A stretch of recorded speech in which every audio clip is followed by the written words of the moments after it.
Bhagavate Vasudevaya. Srimad Bhagavatam, Skanda 1, Bab 12. Lanjutan, kelahiran Maharaja Pariksit. Selanjutnya, Sloka 10.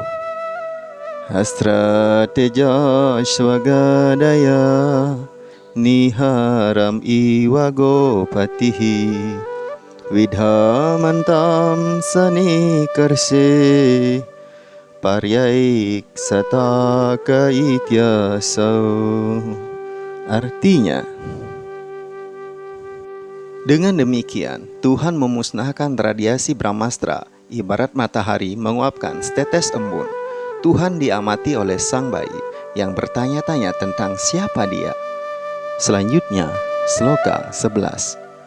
Viduyatat ameyatma Bhagawan harmago wibuhu Mishato dasa masasya Tatraiwantar dadhe harihi. Artinya, ketika sedang diamati oleh sang bayi, personalitas tertinggi Tuhan yang Maha Esa, roh yang utama bagi semua orang dan pelindung kebenaran, yang memencar ke segala penjuru arah dan yang tidak dibatasi oleh waktu dan ruang, seketika menghilang. Penjelasan dari Yang Maha Berkarunia A.C. Bhaktivedanta Swami Prabhupada. Sosok yang sedang dilihat oleh sang bayi Pariksit itu bukanlah sosok makhluk hidup yang dibatasi oleh waktu dan ruang. Ada perbedaan signifikan antara Tuhan dan makhluk hidup individual. Di sini Tuhan disebut sebagai makhluk hidup tertinggi yang tidak dibatasi oleh waktu dan ruang. Setiap makhluk hidup dibatasi oleh waktu dan ruang. Secara kualitatif, makhluk hidup sama mulianya dengan Tuhan. Namun secara kualitatif, ada perbedaan antara roh tertinggi dan roh individual biasa itu. Di dalam Bhagavad Gita disebutkan bahwa baik para makhluk hidup maupun makhluk tertinggi adalah bersifat maha ada, yena saram idam tatam. Namun, terdapat perbedaan antara dua macam kemahaadaan itu. Satu makhluk hidup biasa atau sang jiwa dapat bersifat maha ada juga di dalam badannya sendiri yang serba terbatas. Tetapi makhluk hidup tertinggi maha ada di dalam seluruh ruang dan waktu. Satu makhluk hidup biasa tidak bisa memperluas pengaruhnya kepada makhluk hidup biasa lainnya dengan daya kemahaadaannya. Tetapi roh yang utama, Tuhan yang Maha Esa, mampu memperluas pengaruhnya secara tidak terbatas ke semua ruang dan waktu dan kepada semua makhluk hidup. Oleh karena Tuhan Maha Ada tidak terbatasi oleh waktu dan ruang, maka dia bisa muncul bahkan di dalam kandungan tempat bayi Pariksit berada. Tuhan disebut di sini sebagai pelindung orang saleh. Barang siapa yang kepada Tuhan berserah diri, dialah orang yang saleh dan yang mendapat perlindungannya secara khusus dalam segala keadaan. Secara tidak langsung, Tuhan yang Maha Esa melindungi juga mereka yang tidak saleh, sebab melalui energi luarnya itu, Tuhan meringankan dosa-dosa mereka. Tuhan disebutkan di sini sebagai Dia yang dihiasi dari 10 penjuru. Ini berarti bahwa Dia dihias dengan busana pada 10 sisi, atas dan bawah. Tuhan berada di mana-mana dan penampakannya bisa muncul dan menghilang sesuai kehendaknya, di mana dan kemanapun. Menghilangnya penampakan Tuhan dari penglihatan sang bayi Pariksit bukan berarti bahwa Tuhan muncul di tempat itu dan berasal dari suatu tempat lain. Tuhan sudah ada di sana, dan bahkan pasca dia menghilang, dia masih ada di sana, kendati tak terlihat oleh mata sang bayi. Selubung matra cahaya langit adalah suatu yang seperti kandungan ibunda alam juga, dan kita semua ditempatkan di alam kandungan itu oleh Yang Maha Kuasa, ayah semua makhluk hidup. Tuhan ada di mana-mana, bahkan di dalam kandungan material ibunda Durga, dan orang-orang telah memantaskan dirinya dapat melihat penampakan Tuhan. Selanjutnya, Sloka 12. Tata sarwa guno darke sanukula graho dayi yane wangsa darah pandur buyah pandur iwau jasa. Artinya, Setelah itu, ketika semua pertanda baik dari konstelasi bintang perlahan-lahan terwujud, lahirlah ahli waris Pandu yang sah, yang keperkasaannya akan sama dengan Pandu. Penjelasan dari Yang Maha Berkarunia, A.C. Bhaktivedanta Swami Prabhupada. Perhitungan astronomis mengenai pengaruh bintang-bintang terhadap setiap makhluk hidup sama sekali bukan mitos, tetapi fakta yang masuk akal, sebagaimana ditegaskan di dalam Srimad Bhagavatam. Perjalanan nasib dari satu makhluk hidup sepenuhnya bergantung pada pengendalian hukum-hukum alam dari detik-detik ke detik waktunya. Sebagaimana halnya peruntungan baik seorang warga sepenuhnya mengikuti hukum negara. Hukum negara dapat disoroti secara kasat mata, tetapi hukum-hukum alam karena sangat halus bagi pemahaman kita yang kasar, tidak dapat dirasa secara kasat indera. Seperti disebutkan di dalam Bhagavad Gita bab 3 sloka 9, setiap tindakan dalam hidup ini menghasilkan suatu reaksi yang akan mengikat kita. Dan hanya orang yang bertindak untuk yagya Wishnulah yang tidak akan diikat oleh reaksi tindakan-tindakannya. Tindakan kita dinilai oleh otoritas-otoritas yang lebih tinggi, yaitu wakil-wakil Tuhan. Dan dengan demikian kita terberi badan sesuai dengan hasil tindakan kita. Hukum alam sedemikian halusnya sehingga setiap bagian badan kita dipengaruhi oleh kekuatan bintang-bintang tertentu. Berkat pengaturan pengaruh astronomis seperti itu, satu makhluk hidup terberi badan untuk dapat melakukan perbuatan-perbuatan dalam kehidupan yang terikat. Oleh karena itu, ketentuan perjalanan nasib seorang ditunjukkan oleh susunan bintang-bintang pada saat dia lahir, dan sebuah horoskop atau ramalan yang konkret dapat dibuat oleh seorang astrologi yang ahli. Tidaklah menjadikannya tidak berguna. Kemunculan Maharaja Pariksit atau bahkan Tuhan Yang Maha Esa pun bertepatan dengan konstelasi bintang-bintang yang sangat baik, dan dengan demikian pengaruhnya dikenakan kepada badan yang lahir pada saat yang bertuah itu. Susunan bintang yang paling bertuah terjadi pada saat Tuhan muncul di dunia material ini. Dan hal itu secara khusus disebut Jayanti, sebuah kata yang peruntukannya hanya bagi kemunculan Tuhan. Dan penyebutan kata itu jangan pernah dipakai untuk apapun yang lain. Maharaja Pariksit bukan hanya seorang raja ksatria besar. Selain itu, ia adalah seorang pecinta Tuhan yang agung. Dengan demikian, hari kelahirannya mustahil jatuh pada saat yang tidak bertuah. Seperti halnya tempat dan waktu yang tepat dipilih untuk menyambut kehadiran pribadi terhormat. Demikian pula untuk menyambut insan agung seperti Maharaja Pariksit, secara khusus diperhatikan oleh Tuhan. Saat yang tepat dipilih ketika semua bintang yang baik berkumpul bersama untuk mencurahkan pengaruhnya kepada sang raja. Dengan demikian, ia lahir semata-mata untuk dikenal sebagai pahlawan besar Srimad Bhagavatam. Pengaturan pengaruh bintang-bintang yang sangat tepat ini tidak pernah merupakan ciptaan keinginan manusia, tetapi merupakan hasil pengaturan dari otoritas-otoritas yang lebih tinggi di bawah perintah Tuhan. Tentu saja pengaturan itu dilaksanakan berdasarkan tindakan-tindakan baik dan buruk entitas hidup atau jiwa itu sendiri. Disinilah letak pentingnya perbuatan saleh yang dilakukan oleh entitas hidup. Hanya dengan perbuatan saleh orang bisa mendapatkan kekayaan yang cukup, pendidikan yang baik, dan penampilan yang baik. Samskara-samskara dari perguruan sanatana dharma atau kesibukan kekal seorang sangat cocok untuk menciptakan suasana memungkinkan kita menarik manfaat-manfaat yang baik dari pengaruh bintang-bintang yang bertuah. Oleh karena itu, Garbhadhana Samskara atau proses penyucian pembenihan pertama ditetapkan bagi golongan masyarakat yang lebih tinggi, yang merupakan awal dari segala perbuatan saleh, penghasil generasi masa depan yang lebih baik, saleh dan cerdas. Hanya dengan adanya manusia-manusia yang baik dan saleh itulah maka dunia ini akan tercipta kedamaian dan kemakmuran. Akan muncul penderitaan dan keresahan-keresahan jika yang ada hanya kelompok-kelompok manusia yang tidak diharapkan, kurang waras, dan kecanduan hubungan seks yang merugikan. Selanjutnya, sloka 13. Tasya prita mana raja viprair damya kripa dibihi jata kangkaraya ngasa waca itwa caman galam. Artinya, Raja Yudhistira yang sangat bahagia dengan lahirnya Maharaja Pariksit menyelenggarakan ritual penyucian berkenaan dengan kelahiran. Para Brahmana cendekia dipimpin oleh Daumya dan Kripa membacakan syair-syair yang mertua. Penjelasan dari Yang Maha Berkarunia A.C. Bhaktivedanta Swami Prabhupada. Sangat dibutuhkan adanya kelas Brahmana yang berkualitas dan cerdas serta ahli melaksanakan ritual penyucian yang telah ditetapkan dalam sistem Warnasrama Dharma. Tanpa ada ritual penyucian seperti itu, tidak mungkin akan lahir generasi manusia yang berkarakter baik dan bermutu.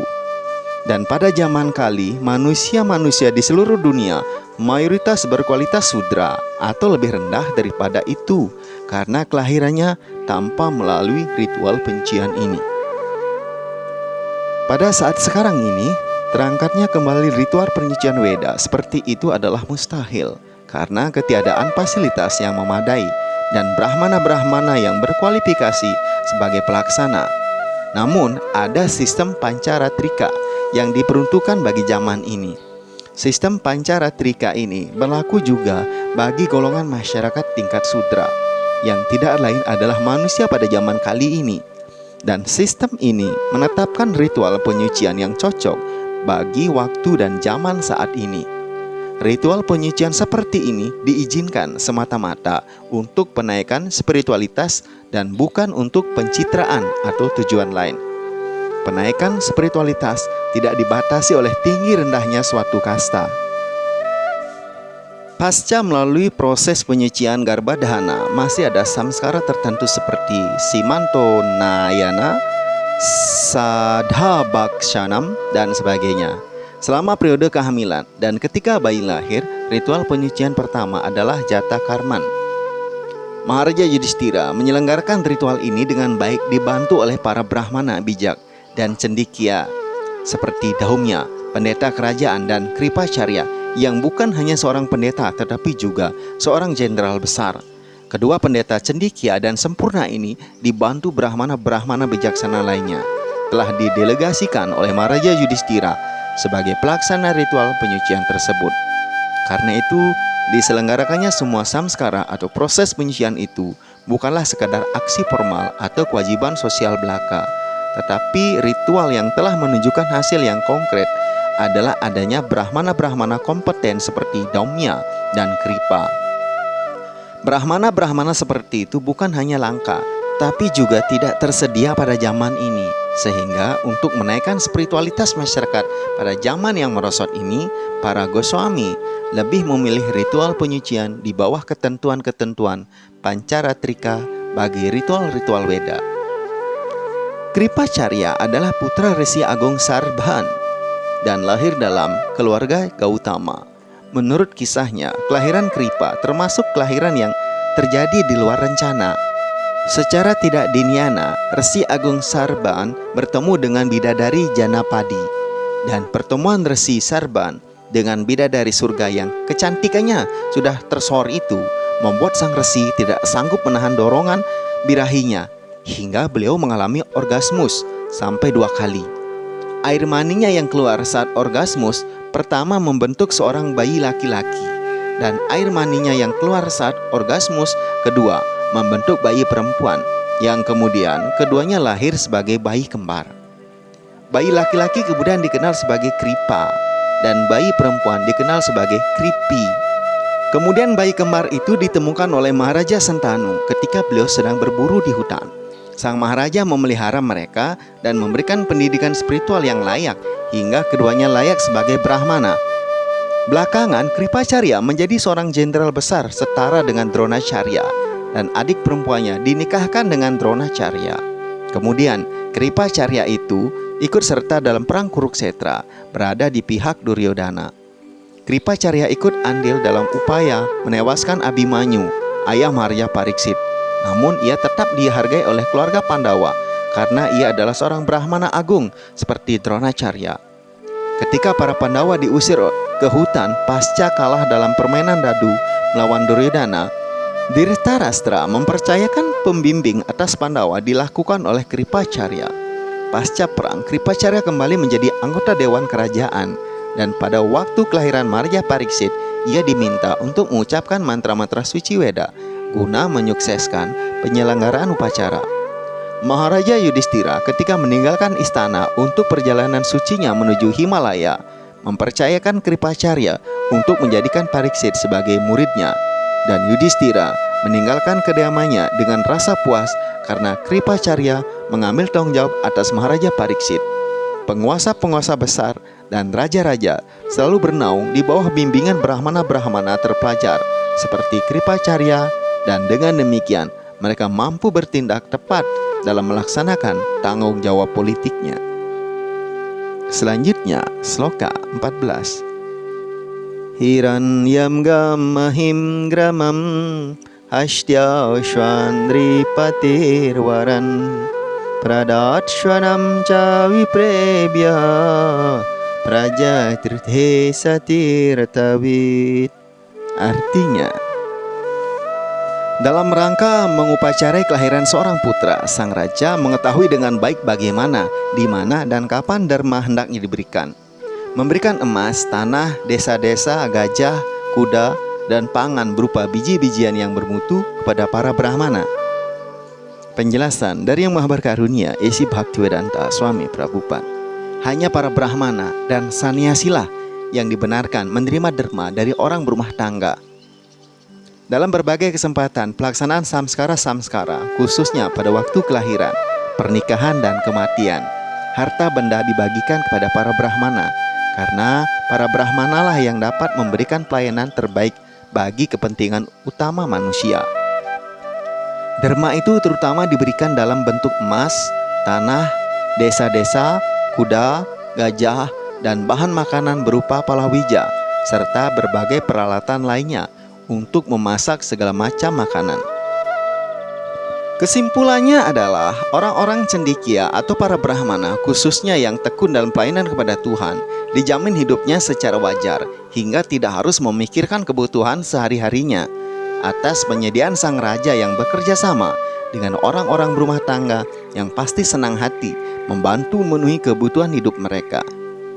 Di dalam sastra-sastra disebutkan bahwa selama bayi masih terhubung dengan ibunya melalui tali pusar, ia dianggap menyatu dengan ibunya. Tetapi selekas tali pusarnya dipotong dan bayi itu dipisahkan dari ibunya, ritual penyucian jata karmam dilaksanakan. Para dewa, pelaksana pemerintahan alam semesta, dan para leluhur pendahulu keluarga datang menjenguk bayi yang baru lahir itu. Dan kesempatan seperti itu khususnya dipandang sebagai saat yang baik untuk membagikan harta kepada orang-orang yang pantas dan berperan penting bagi kemajuan spiritual masyarakat. Selanjutnya, sloka 15. Tam ucur brahmanastusta rajanam prasrayan vitam Isyai asmin brajatantau purunang paurawarsaba. Artinya, para brahmana cendekia yang sangat puas dengan dharma dari raja menjulukinya sebagai pemimpin di kalangan para puru dan memberitahukan kepadanya bahwa putranya pasti berada dalam garis keturunan para puru. Selanjutnya, sloka 16. Daiwena pratighatena sukle samstam upeyusi rato vonugraharthaya Vishnuna prabhavisnuna. Artinya, para brahmana berkata, putra yang tanpa dosa ini telah diselamatkan oleh Sri Wisnu yang Maha Perkasa dan Maha Ada, personalitas Tuhan yang Maha Esa, dengan tujuan untuk mengikat Anda. Ia selamat dari rencana penghancuran senjata supranatural yang tidak tertandingi. Penjelasan dari Yang Maha Berkarunia Esi Bhaktivedanta Swami Prabhupada. Sang bayi Pariksit diselamatkan oleh Wisnu, Sri Krishna, yang Maha Perkasa dan Maha Ada karena dua alasan. Alasan pertama adalah bahwa bayi yang ada di dalam kandungan ibunya itu adalah bayi yang tanpa dosa, sebab ia adalah seorang pemuja Tuhan yang murni. Alasan kedua adalah sang bayi merupakan generasi penerus satu-satunya yang masih hidup dari keluarga Puru, leluhur Maharaja Yudhistira yang saleh dan berbudi luhur.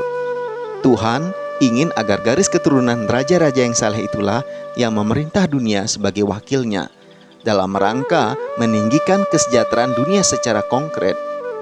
Perang Kurukshetra hanya menyisakan generasi itu sampai Maharaja Yudhishthira saja. Yang lainnya semuanya gugur. Lalu tidak ada antara mereka yang dapat melahirkan seorang putra pun sebagai penerus kerajaan besar tersebut. Maharaja Pariksit, putra Abhimanyu, adalah satu-satunya keturunan sah yang masih hidup, dan nyawanya hendak dihabisi secara paksa oleh senjata supranatural Brahmastra milik Ashwatthama dan tidak dapat dibatalkan. Sri Krishna di sini disebut Vishnu, dan ini sangat bermakna penting. Sri Krishna yang asli sebagai personalitas tertinggi Tuhan Yang Maha Esa menjalankan fungsi untuk memberikan pelindungan dan peleburan sebagai Vishnu. Sri Vishnu adalah perbanyakan paripurna Sri Krishna sendiri. Kegiatan Tuhan yang Maha Ada dilakukan dalam perwujudan Vishnu-nya.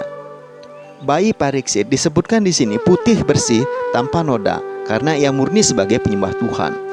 Kehadiran penyembah murni di bumi ini semata-mata untuk menjalankan misi Tuhan. Tuhan menginginkan agar roh-roh terikat yang terkatung-katung di dalam ciptaan material ini diajak pulang kembali kepadanya, dan dengan demikian Tuhan membantu dengan cara menyediakan sastra rohani seperti sastra-sastra Weda, mengirim orang-orang suci dan resi-resi misionaris, serta menunjuk wakilnya, guru spiritual. Sastra-sastra rohani, para misionaris dan wakil-wakil Tuhan itu adalah putih bersih tanpa noda, sebab pencemaran sifat-sifat material tidak mampu menyentuh mereka. Mereka selalu dilindungi oleh Tuhan ketika mereka terancam kehancuran. Ancaman-ancaman bodoh seperti itu dilakukan oleh orang-orang yang sangat materialistik.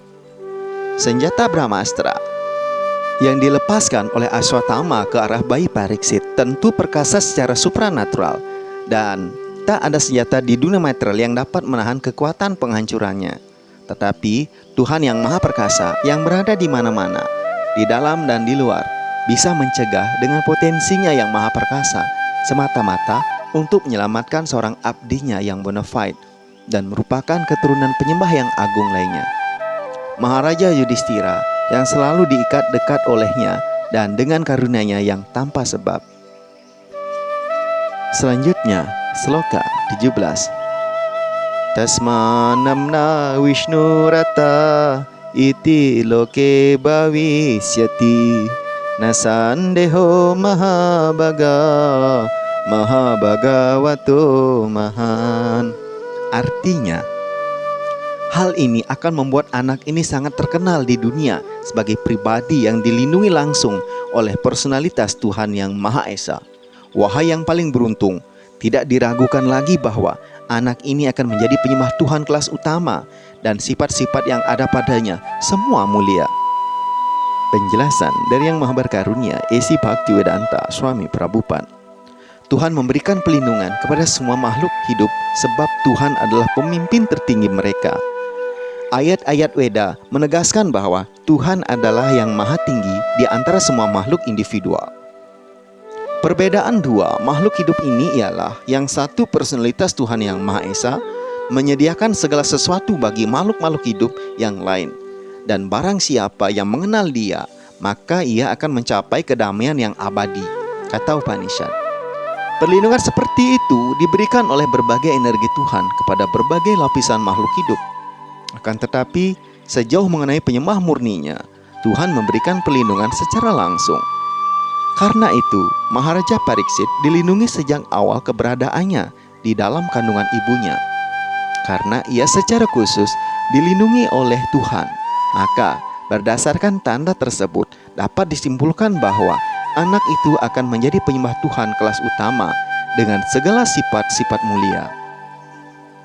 Ada 3 tingkatan penyembah, yaitu Mahabagawata, Madhyama Adhikari, dan Kanista Adhikari.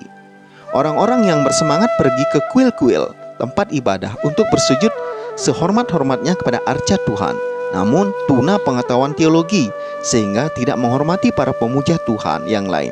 Mereka dikategorikan sebagai penyembah yang duniawi atau Kanista Adhikari atau penyembah peringkat 3. Sedangkan orang-orang yang telah mengembangkan sikap melayani secara murni kepada Tuhan, serta relasi yang mereka bangun terbatas hanya pada para penyembah yang setingkat dirinya, serta selalu berkarunia kepada para pemula, dan menghindari para ateis, dikategorikan sebagai penyembah peringkat 2, madya atau menengah. Akan tetapi, mereka yang melihat segalanya di dalam diri Tuhan atau segalanya terkait dengan Tuhan, dan juga melihat di dalam segalanya terjalin suatu hubungan yang abadi dengan Tuhan, hingga tidak lagi ada suatu apapun dalam batas-batas penglihatan mereka kecuali Tuhan, disebut para Maha Bhagawata atau penyembah Tuhan peringkat 1 atau utama. Para penyembah peringkat utama seperti itu sempurna dalam segala hal. Seorang penyembah yang mungkin berada dalam salah satu dari peringkat ini dengan sendirinya memiliki segala sifat baik. Dan dengan demikian, penyembah setingkat Maha Bhagawata seperti Maharaja Pariksit sudah pasti sempurna dalam segala hal. Selain itu, Maharaja Pariksit lahir dalam keluarga Maharaja Yudhishthira. Karena itu, di sini ia disebut sebagai Sang Maha Bhagawata, atau yang termulia di antara mereka yang beruntung.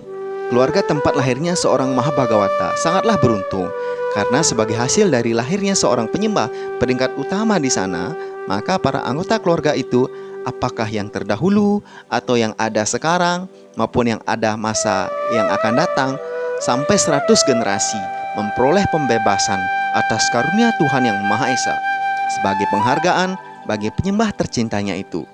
Oleh karena itu, manfaat tertinggi akan diterima keluarga seorang cukup dengan membentuk karakter dirinya sebagai penyembah murni Tuhan. Selanjutnya, sloka 18. Rajo waca apyeshavam syarajarsin punya shlokan mahat manaha anuwarti tasmid yasasa sadhu wadena satamaha. Artinya, raja yang baik itu, Yudhishthira, bertanya, "Oh insan-insan agung, apakah dia akan menjadi seorang raja suci, saleh dalam namanya, dan masyhur serta dipuji atas apa yang dicapainya, sebagaimana pribadi-pribadi lainnya yang muncul dalam keluarga besar kerajaan ini?" Penjelasan dari Yang Maha Berkarunia, A.C. Bhaktivedanta Swami Prabhupada. Semua leluhur Raja Yudhishthira adalah raja-raja suci agung, saleh dan terpuji karena pencapaian-pencapaian mereka yang hebat. Mereka semua bersih dalam menjalankan tahta kerajaan. Oleh karena itu, semua warga negara bahagia, saleh, berperilaku baik, sejahtera, dan mendapatkan pencerahan spiritual. Di bawah pembimbingan ketat dari insan-insan agung dan aturan-aturan spiritual, raja-raja suci yang agung seperti itu dilatih, dan sebagai hasilnya adalah kerajaan penuh dengan orang-orang suci dan menjadi negeri yang berbahagia dengan kehidupan spiritual. Maharaja Yudhishthira sendiri adalah replika para leluhurnya, dan ia ingin agar raja berikutnya setelah dirinya menjadi persis seperti para leluhurnya yang agung juga. Ia senang pasca mengetahui dari para Brahmana cendekia bahwa berdasarkan perhitungan astrologi, anak itu akan lahir sebagai penyembah Tuhan peringkat utama. Dan secara lebih dalam, ia ingin mengetahui apakah anak itu akan mengikuti jejak langkah para leluhurnya yang agung. Itulah tata cara negara kerajaan. Raja yang memerintah haruslah seorang penyembah Tuhan yang saleh dan pemberani, serta amat ditakuti oleh para penjahat. Pewaris sah yang diturunkannya haruslah orang yang mempunyai kualifikasi yang sama dalam hal mengatur rakyat jelata yang polos. Dalam sistem modern, negara demokrasi, rakyat sendiri telah jatuh ke dalam sifat-sifat sudra atau lebih rendah daripada itu. Dan pemerintahan dijalankan oleh wakil-wakil mereka yang tidak berpengalaman mengenai pemerintahan yang bercorak spiritual. Dengan demikian, seluruh atmosfer diliputi oleh sifat-sifat sudra yang terwujud berupa hawa nafsu dan keserakahan. Penguasa-penguasa seperti itu setiap saat berselisih di antara mereka sendiri. Susunan kabinet sering berubah-ubah dan bergonta-ganti menteri-menteri yang disebabkan oleh keserakahan partai dan kelompok. Setiap orang ingin menguasai sumber-sumber kekayaan negara sampai dia mati. Tak seorang pun yang rela mundur dari kekuasaan kecuali dipaksa. Mungkinkah orang berderajat rendah seperti itu dapat berbuat banyak bagi kebaikan rakyatnya? Hasilnya adalah korupsi, intrik, dan kebohongan. Mereka hendaknya belajar dari Srimad Bhagavatam betapa ideal seharusnya para penguasa sebelum menduduki jabatan penting. Demikianlah selesai pembacaan Srimad Bhagavatam pada hari ini. Terima kasih telah mengikuti. Semoga hari-hari Anda penuh kebahagiaan dan keberuntungan. Segala karunia datang dari segala penjuru. Semoga kepribadian Tuhan Maha Esa Sri Krishna selalu memberikan kesempatannya untuk berbakti kepadanya. Sampai jumpa esok pada waktu dan kesempatan yang sama. Jai Grand Raja Srimad Bhagavatam Mahaprana Ki Jai.